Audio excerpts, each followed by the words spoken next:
From Hamilton Place Strategies in Washington, D.C., this is the HPS Insights Podcast. Welcome to HPS Insights, a podcast from Hamilton Place Strategies analyzing the current events impacting the business and political communities. I'm your host today, Brian DeAngelis, a partner here at HPS, and I'm joined this afternoon by two of my colleagues, my fellow partner, Stacy Kerr, and our senior director, Stephanie Walstrom, and we're going to have a conversation about the changes and challenges affecting nonprofit organizations and foundations in this political environment. But first, Stephanie, this is your debut podcast appearance, so welcome. Happy to be here. Yeah, thanks. Tell us a little bit. Long-time listener, first-time caller. Yeah. I love it. Stacy, you're an old pro, but welcome back. Yeah, thank you. Excited for this. Stephanie, why don't we just first introduce you? So tell us a little bit about both the work you do here at HPS, but some of the work you've done before joining the firm. Yeah, absolutely. I'll actually start by just going backwards. I spent bulk of my career working in the nonprofit sector before coming to HPS. So worked for a while in Milwaukee, Wisconsin, which was where I went to college, for national nonprofit brands who needed support with their communications and fundraising campaigns at the local level. And after that, I spent 5 years at the One Campaign, which is a global advocacy nonprofit. They work on international development issues. So I worked on marketing and communications and advocacy campaigns for them on global poverty issues like HIV/AIDS and a whole host of other exciting things. And then in my time here at HPS, I've had the pleasure of advising a lot of our nonprofit and foundation clients, but also a lot of our corporate clients who interestingly are grappling with some of the same challenges and thorny issues in terms of how to navigate a quickly changing external environment. And that's a great place where I want to start. We spend a lot of time on this podcast. We spend a lot of time as a firm helping our mainly corporate clients, I would say, deal with the current political and legislative environment, the pressures from stakeholders, both internally and externally on a lot of different companies. But the three of us have talked from time to time of like, these are very real and serious issues for your nonprofits, your big foundations that, you know, a lot of us think are obviously doing great work across the world, but they have some of these very same challenges that a Fortune 10 or Fortune 100 company would have. So I hate to throw a jump ball in the air, but maybe to both of you, you guys do a lot more of this work than I do. Talk a little bit about, you know, whether it's through COVID or just the last few years, what are some of the challenges? What's that environment looking like? Well, maybe Stephanie can talk about some of the specific challenges, but I will just say I think one of the reasons that we don't hear as much about this, but like you say, Brian, this is going on, is just because I think these foundations and nonprofits don't have the same external presence, but they're facing all of the same issues, you know, whether it's the pandemic or the economic situation or political uncertainty or disruption or activist pressures. They're just not necessarily doing it in quarterly earnings calls or on the front page or in the business section of the paper, so we don't see it as much.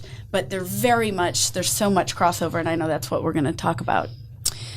Yeah, I mean, I think maybe just to make a macro reflection about some of the issues folks are facing, and you just listed a bunch, and I could add 20 more, right, of all of the geopolitical forces and just all the things happening. And I think for a lot of nonprofits, what that amounts to is crisis fatigue, right? You're competing with so many different issues, different crises of the day for the attention of your donors, from the attention of the media, even from the interest and attention of your employees. And so, you know, I think a lot of organizations really face a challenge of how do I be responsive to that environment?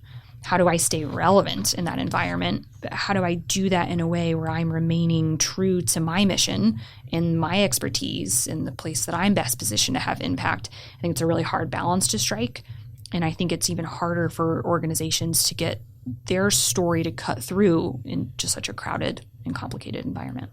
Yeah. with all of those challenges, and I'm often the political guy here, so I'll just raise too, you've got the politics of the situation too, especially in the last few years and just this environment in the United States, but true elsewhere as well, where, you know, some of these great organizations, the One Campaign, the Gates Foundation, whose work theoretically is very nonpartisan, even if some of the issues are, you know, advocacy, but they now have to worry about not only where are our operations from a Ukraine, Russia geopolitical kind of perspective, but also how am I communicating with Republicans about the value of my mission? How am I communicating with Democrats? And I could say the same about other political parties in other countries. We spend a lot of time with our corporate clients on that. You guys have done a bunch of this work on the nonprofit side. How do you all approach that in that setting? Well, I'd say one of the biggest factors that people we work with, large nonprofits and foundations, are really working to remain neutral or stay above the politics, Right. and also to ensure that their issues do not become politicized. Right. So, you know, I'm thinking of a couple of big nonprofits that we've worked with over the last year, and even ensuring that articulating why COVID funding was important to them, why federal funding and federal support to keep their mission going was critical to being able to continue their operations. And in this environment, just everything is so hyper-partisan and everything is questioned. So really being able to be very, very sharp about how the mission requires this and sort of how their work and sustaining their work requires it has been a challenge more than any other time. And just to pick up on that, I mean, I think organizational decisions are more scrutinized than ever before. And I'll just use, I think, bringing it back to a nonprofit specific challenge of donations. I think who you accept donations from is more scrutinized than ever before. People are following that more closely than ever before. So you can think about a few really high profile examples from the last year or two. People are tracking what institutions received money from the Sackler family, for example, when that litigation was going on from Russian oligarchs after the invasion of Ukraine earlier this year. Organizations are facing questions like that now, so you've got to think. You have to think about that proactively as part of your donation strategy. I think on the bipartisan point, I do think this environment can make it, as Stacy was saying, more challenging for organizations to build the diverse coalitions that they need to be successful for their mission. And to use my work one as an example, we really prided ourselves on our ability to bring strange bedfellows together, Republicans and Democrats, Hollywood celebrities with conservative faith leaders, with national security leaders, all at the same table, to a group of people who don't agree on lots of things, but could agree on this one thing, the moral imperative, why it's important for us to do more on HIV/AIDS. And even saying it now sounds a little Pollyanna, right? That you can bring these people together for the greater good. But we did, and I think you still can. But I do think it's more challenging. Organizations are facing pressure from stakeholders, maybe not to take meetings with people on the other side of the aisle, not to work with a certain corporate partner or individual who maybe has other views they disagree with. So it's become a lot murkier to navigate, but I think organizations need to take a long time horizon view and make sure that their coalition building strategy is setting themselves up for long-term success to build coalitions even when the political winds change.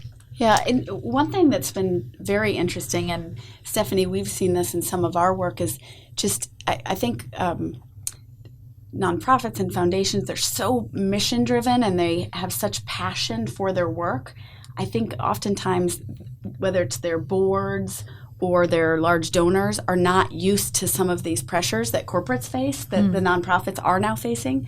And it's not that they're unsophisticated and caught off guard, but it really does require different skills to manage the stakeholders at that level. Mm-hmm. And oftentimes what we have found is that the nonprofits that we're working on have very dedicated, highly talented workforces, but they are not used to doing their day job and managing these outside influences and reacting to a crisis all at the same time. So I think we've seen that the necessity of having some outside perspective and having counsel from people who are working with corporates and taking those lessons from corporates and bringing them into the nonprofit space or into the foundation space, because there's so much crossover of that each of them can learn from each other.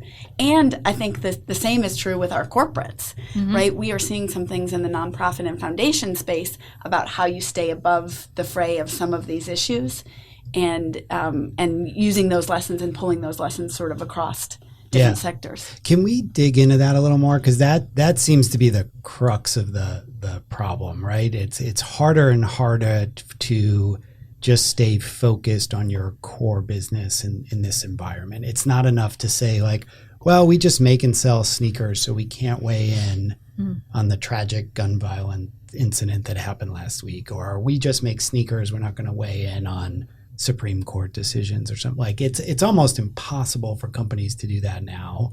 And I feel the same way about foundations. It's not enough to say, well, we just focus on anti-poverty measures, so we don't have to get into those issues, because as we tell clients, you have to think about all your stakeholders. Who thinks about you? We define stakeholders as, right, who thinks about you every day? Who do you think about every day? And that's, to be a little obvious, but that's your internal employees, that's your regulators, that's your donors in the case of certainly foundations and other nonprofits. And it seems like they're really in the same situation. And how do they kind of break through, or what can they learn from each other in those situations?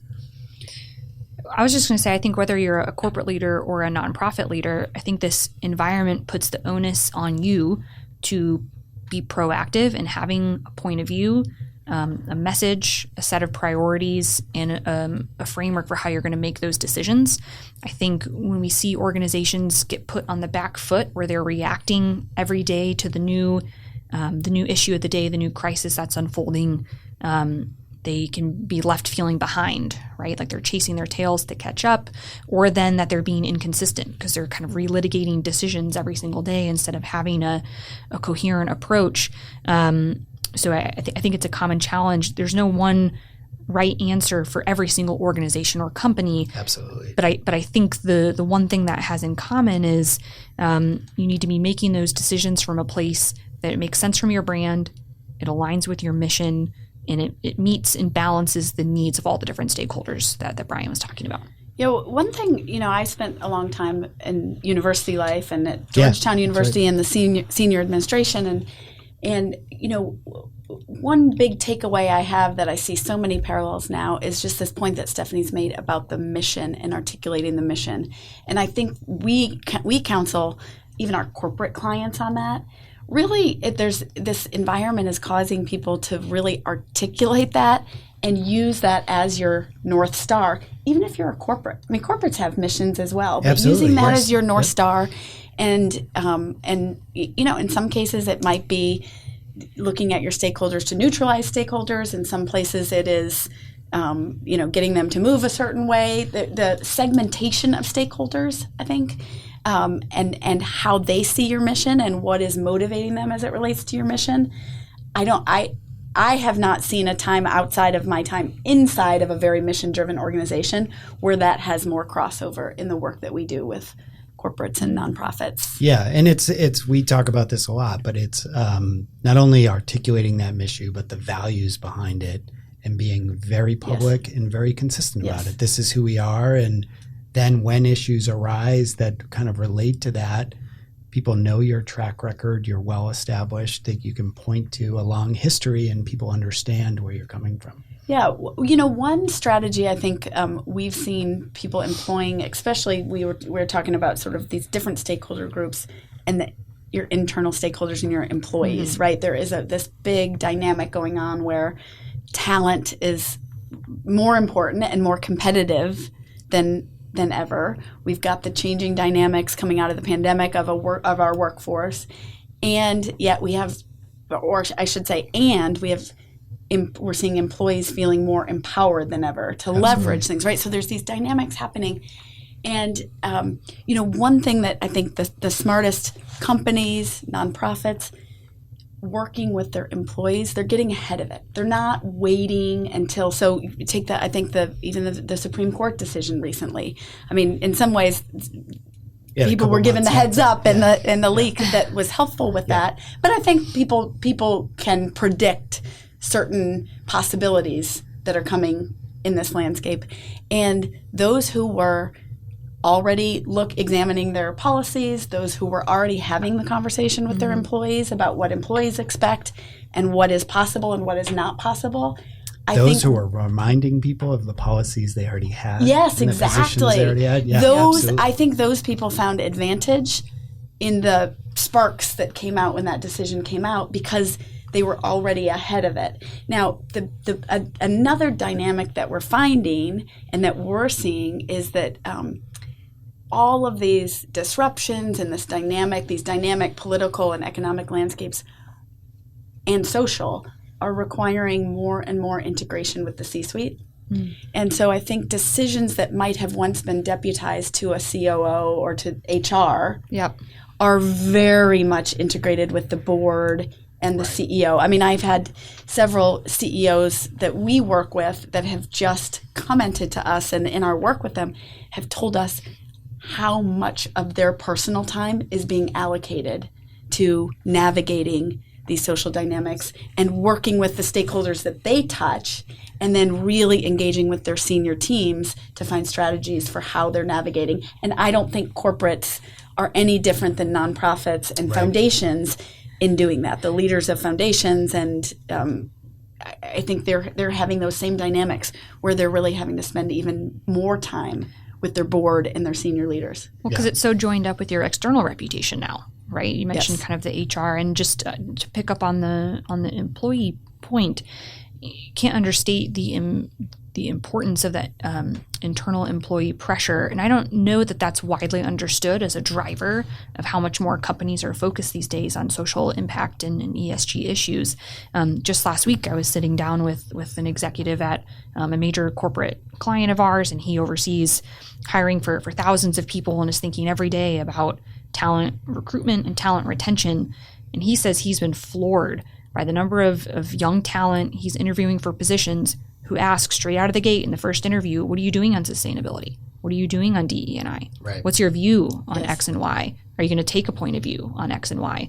And he's constantly having to communicate that up to other members of his leadership so they understand just the internal the pressures that are coming from employees and the role that that's going to play and what the company's response is going to be.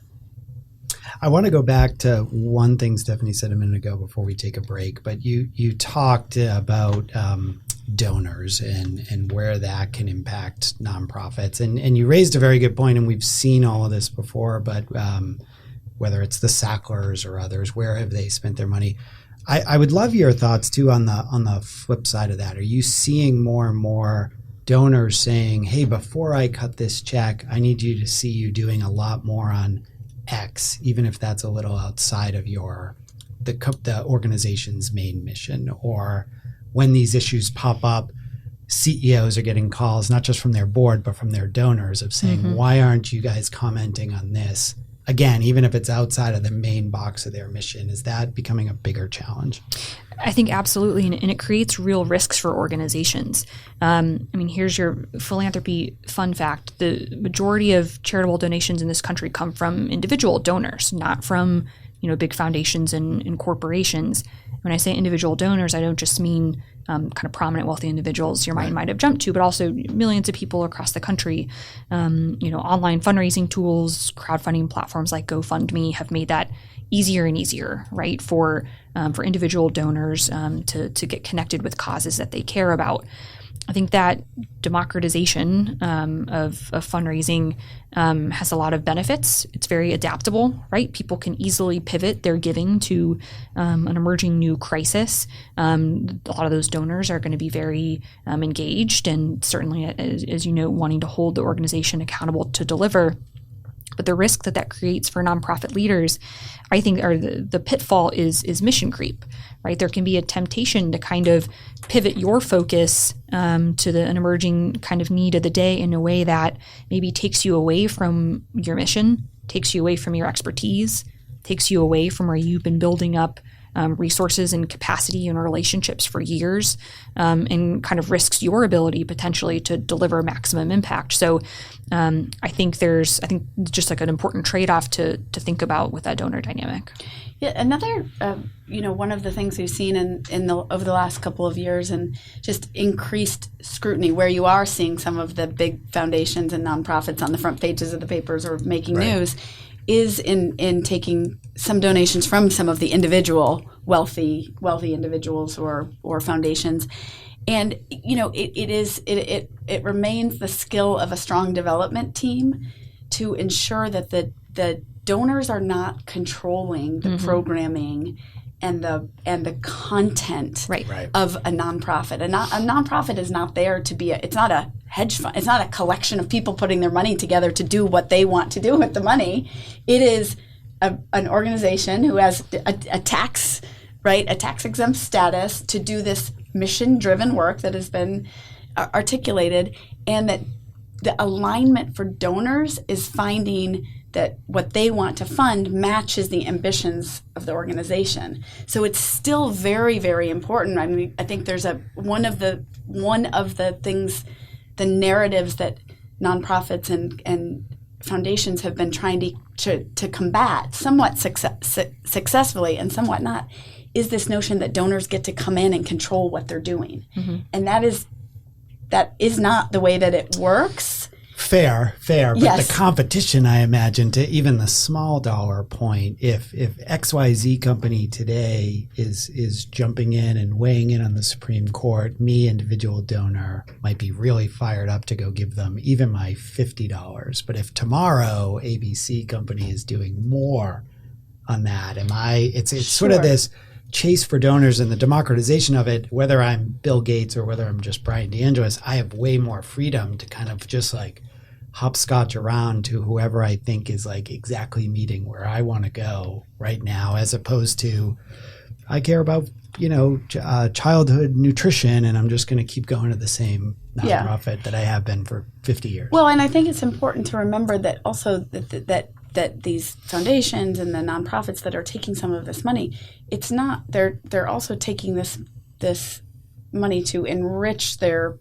programs and to enrich the work that they do, and that foundations and nonprofits can do work that others cannot, right? That they do work that corporates don't do. They do work that government doesn't do. I mean, there's, everybody has their own theory on like, should government be scaling work and should the corporates and the foundations be creating innovations, and whose role is whose? And I think what we're seeing in this dynamic and really changing landscape are some confusion about whose responsibility it is.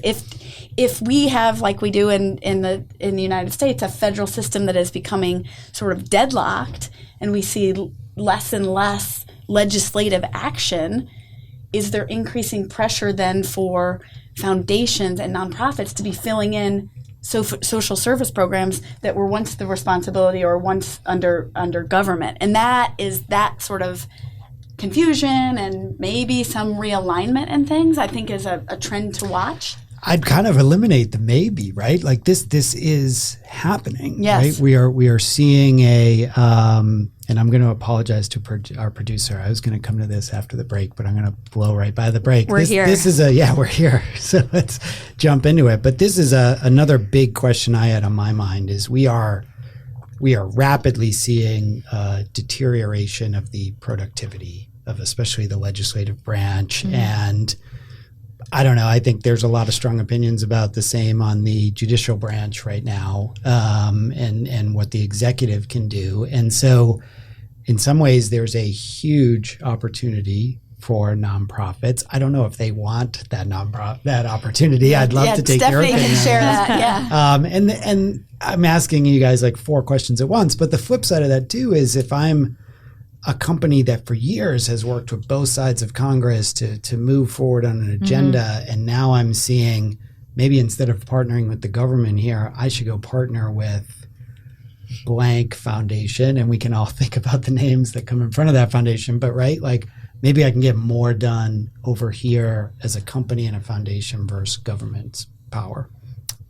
Yeah, I mean, I think pick whichever question. I was going to say there's a lot there to. I'll pick off one or two of those. I think Stacy's spot on that the kind of traditional dynamic that you think about is that the nonprofit and the private sector, compared to the public sector, to government, that's the space where you can experiment, you can test and pilot new models and approaches and tools that are yet to be proven.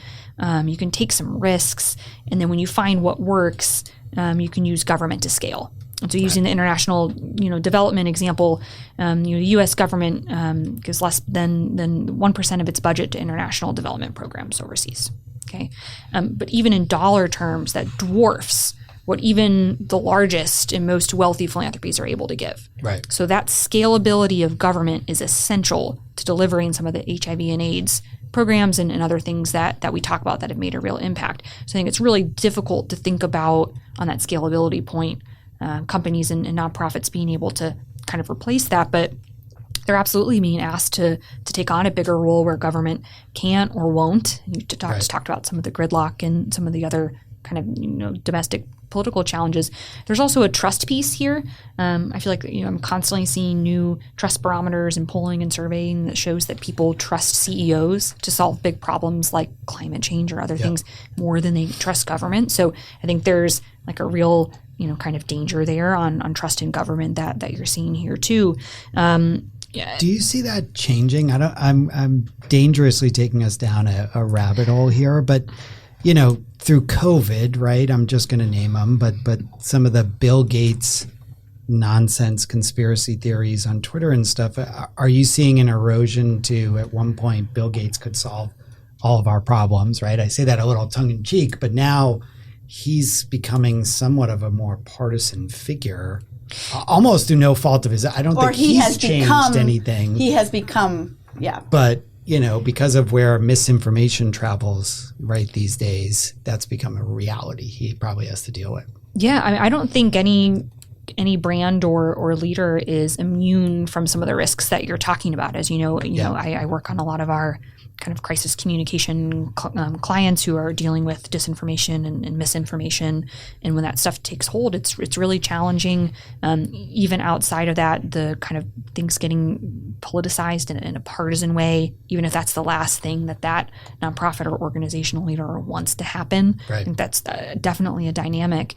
I think for me, the best case scenario is that we can, continue to build toward a place where nonprofits, companies, and the government are all playing their role and they're all working together. Yes. I think when I think about some of our clients who are doing the best, most impactful ESG work, those are people that are listening and learning from experts in the nonprofit and government space, or in academics who've been working in the space for years, and they're working with them to identify where can I, in my seat as a leader at X company, wield the platform and resources of my company in a way that makes a unique impact and fulfills my unique role, and also in a way that makes sense for my customers and for my employees and for my communities and other stakeholders. So to me, it is about not kind of supplanting each other's roles, but finding our way back to a way of working together in collaboration.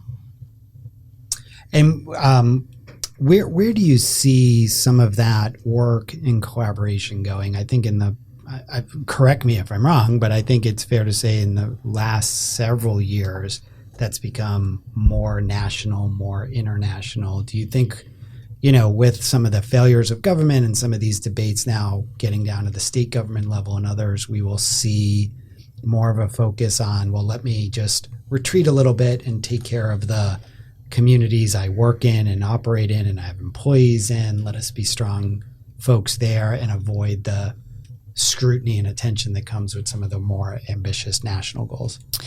I think definitely. I think you're starting to see some of that already. If you look at some of the backlash just in recent months that the companies are facing for their impact work, for their ESG work, for their decision to speak up on X or Y. So I definitely think you can even already start to see a pendulum swinging back. And again, to me, it goes back to the onus on the leader to articulate proactively a mission, a point of view, a message, a really clear framework that they're hanging all of their decisions on, so these things don't feel like one-off. Yes.